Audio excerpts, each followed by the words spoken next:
Bismillahirrahmanirrahim. Assalamualaikum warahmatullahi wabarakatuh.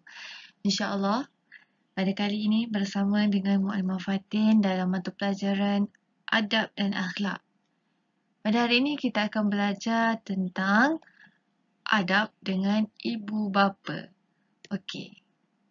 Hari ini kita akan menyentuh beberapa perkara berkaitan adab dengan ibu bapa. Pertama, kita nak tahu apa itu maksud beradab dengan ibu bapa. Dan yang kedua, kita nak belajar apakah hukum. Apa hukum beradab dengan ibu bapa. Dan yang ketiga ialah cara beradab dengan ibu bapa. Baiklah, kita pergi yang pertama dulu, iaitu maksud beradab dengan ibu bapa.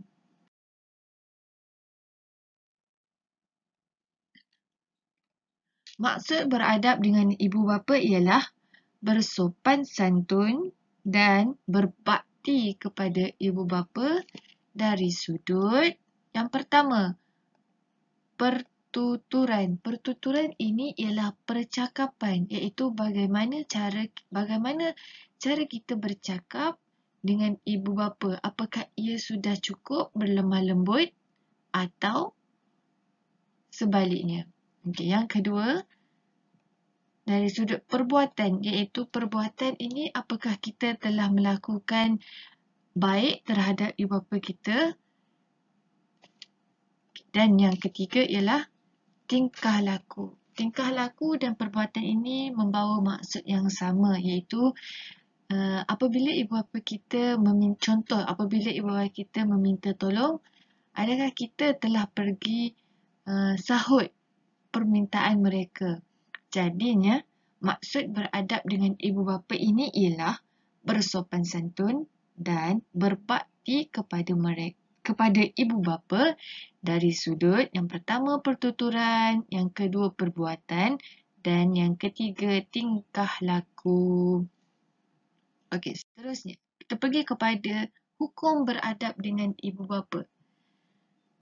Dalam kehidupan ini, setiap perkara yang disyariatkan oleh Allah Subhanahu Wa Taala pasti ada hukumnya.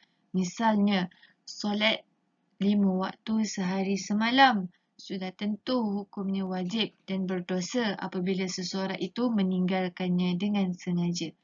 Begitu juga keadaan contoh apabila berpuasa di bulan Ramadan. Apakah hukumnya? Ya, hukumnya adalah wajib. Dan barang siapa yang meninggalkannya tanpa ada sebab, maka hukumnya berdosa. Begitu juga beradab dengan ibu bapa juga ada hukumnya. Dan apakah akibat ataupun apakah hukum sekiranya kita tidak beradab dengan ibu bapa? Jadi, hukum beradab dengan ibu bapa ini ialah wajib. Wajib kita beradab dengan ibu bapa dan berdosa apabila kita menderhakai mereka. Okey. Yang seterusnya yang kita akan belajar pada kali ini, subtopik yang terakhir ialah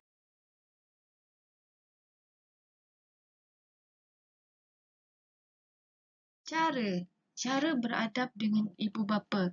Setiap perkara yang kita hendak lakukan pasti ada caranya. Jika tiada cara, maka tidak akan jadi. Jadi kita tengok apa cara beradab dengan ibu bapa ini yang kita boleh praktikkan ataupun kita boleh lihat. Okey, yang pertama, taat.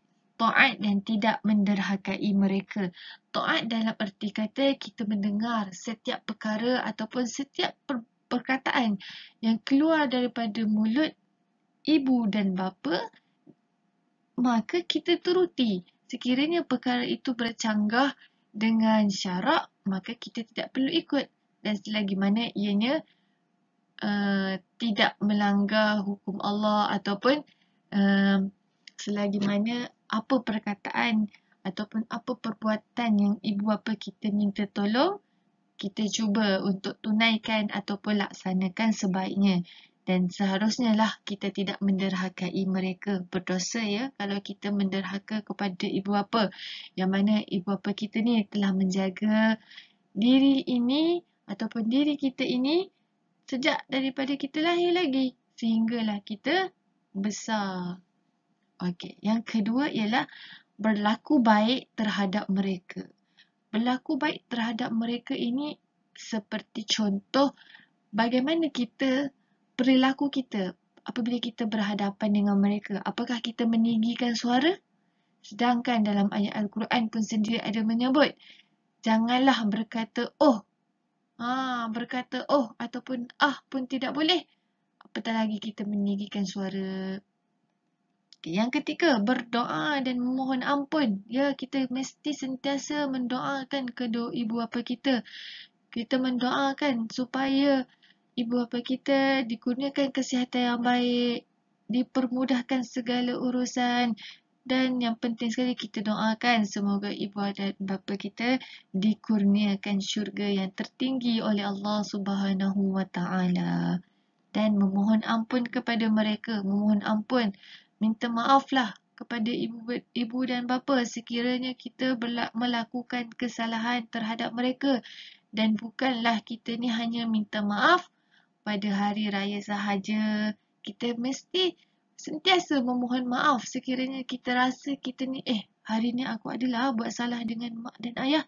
Maka kita cepat-cepat pergi minta maaf sebab kita tak tahu sama ada entah mak dan ayah kita terasa dengan perbuatan kita itu.